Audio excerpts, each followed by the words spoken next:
Wastwater in the Lake District is the deepest lake in Britain.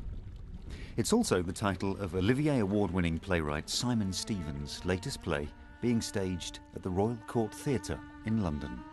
It's a lake which was very present in the consciousnesses of my grandparents. My granddad used to love it. He used to go hiking and climbing on the screes in the mountains around Wastwater when he was a young man. My grandmother loved it as well, and she has a photograph of it in her living room, and it's hung in every living room that she's lived in. So as long as I can remember, I've seen this photograph. I think the defining thing for me when I visited Wastwater when I was a kid was born out of that darkness and that strangeness because of the physical geography of the place. It's a lake which is never entirely in natural sunlight. I think that's another contradiction that kind of defines the play, and scenes that appear to be quite still and scenes which appear to be almost kind of contemplative. There's a real kind of shadow of darkness sitting on all of them. The play is set on the fringes of Heathrow Airport, a location much like the lake that ripples with increasing levels of menace. I've been able to work abroad a fair few times, so I've spent an unusual amount of time in Heathrow Airport, and I love it, especially Terminal 5. And there's a contradiction at the heart of Terminal 5, which is really one of the kernels of the play. It's one of the best buildings, I think, built in my lifetime in terms of its combination of aesthetic beauty and functional success. And at the same time, every time I'm there, I'm kind of aware that lurking underneath all this is the inexorable fact that we can't continue like this, that the extent to which we travel, the extent to which we fly is unsustainable. We simply don't have the resources, that this luxury is built on a kind of eroding world. And there was something in that contradiction I found quite creative. The play is a snapshot of 3 loosely connected stories about different couples who each make choices that will define their futures. The first scene involves Frida, a foster mother, saying goodbye to her troubled, adopted son, Harry, who is about to leave for Canada. I think the thing that I got from it the first, and why I wanted to do it, was because it was a very perceptive attempt to look at where we're going wrong as a race. And I think the play progresses through different steps of that, and then it dissipates and dissipates until you've got the sort of things that happen in our world on a daily basis, on an hourly basis, terrible things that we do to each other and have done throughout history to each other. What? What are you smiling about? I was thinking about Sheila. Is she very relieved? She's beside herself. I bet you're slightly disappointed. I bet you probably wanted to move now, didn't you? No, well, a bit I did. I quite liked it. The idea of raising a whole town. Yes, I did too, rather. It's a matter of economics, not ideology, you know. I told Sheila that. As soon as they find the money, they'll start planning the runway again. You can move then.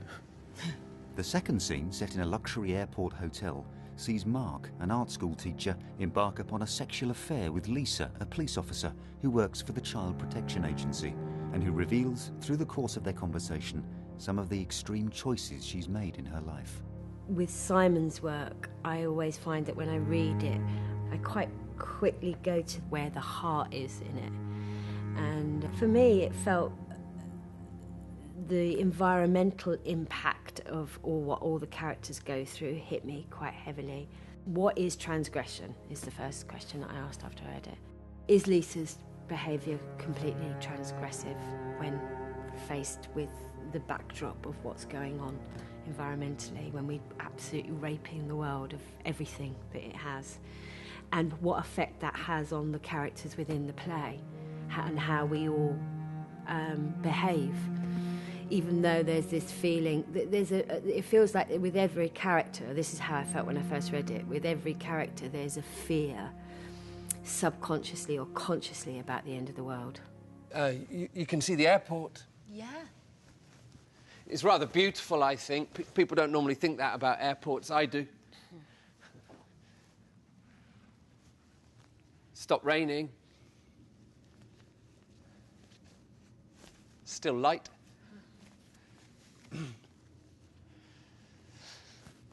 I like hotels. Do you? They always make me feel a bit... What? This one's lovely. Who do you think stays here normally? Who would want to stay at such a beautiful hotel so close to an airport? Do people come here on business, do you think? Is it for incredibly posh people who have to change flights on their way to Australia or something like that? I don't know. And in the final and most unsettling scene, we see a middle-aged man called Jonathan, holed up in a derelict warehouse, enter into a disturbing transaction with Sian, a morally corrupt young woman. I think as a writer, just as a person, I've always been moved by art of any form, whether it's visual art, whether it's music, whether it's theatre, whether it's film, whether it's television, that has that kind of darkness to it. Stevens has been drawn to challenging subject material before, with school massacres, the Iraq War, and the July the 7th London bombings. For 5 years, he was the Royal Court's writers' tutor, where he led the Young Writers Programme, which is dedicated to nurturing distinctive new voices. In that time, I must have ran perhaps 30 different 10-week writing workshops. And I always started the workshops in the same way, which was by reading a letter that George Devine had written to the then equivalent of the Arts Council in 1953. In this letter, he describes his vision of the theatre. And it's a vision which I think continues to run through the place. He wanted to make a theatre which, in his phrase, was constantly searching and challenging in either form or content. I think this is a restless place. Of all the theatres I've worked in, it's the place which is most restless in its dialogue with itself.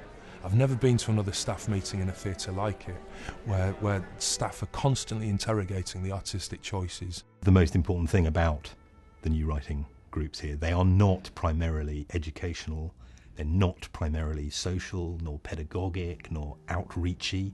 They are primarily ways of us getting more plays that we can produce. And the fact that everyone involved in the writers' groups knows that changes the atmosphere completely.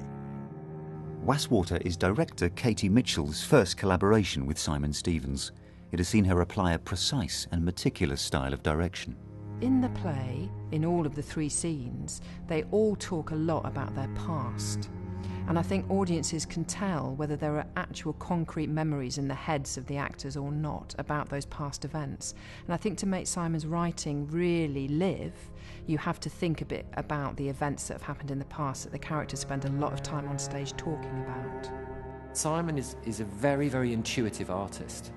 I think that he really writes in quite a free way from his own intuition, and that Katie is more of a logical, process-based artist.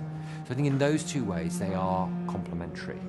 What was interesting is it began very particularly with her giving us, all the actors, a character history, a timeline of moments in their lives which very specifically could be were extracted from the text of the play. And then we spent kind of the early parts of rehearsal improvising these sort of specific moments that are quoted in the play. So we have had a memory of them, essentially. So when you talk about a story or a moment or a memory, I actually have a physical memory of it because I have lived it to some sense in the rehearsal room. Are you all packed? Of course I am. I've got your address. When I find all the things you've forgotten, I'll send them on to you. Thanks. Have you got your passport? In my bag. And your phone? Have you got your debit card? Oh, don't laugh. Well, you're being a bit bonkers. I'm not.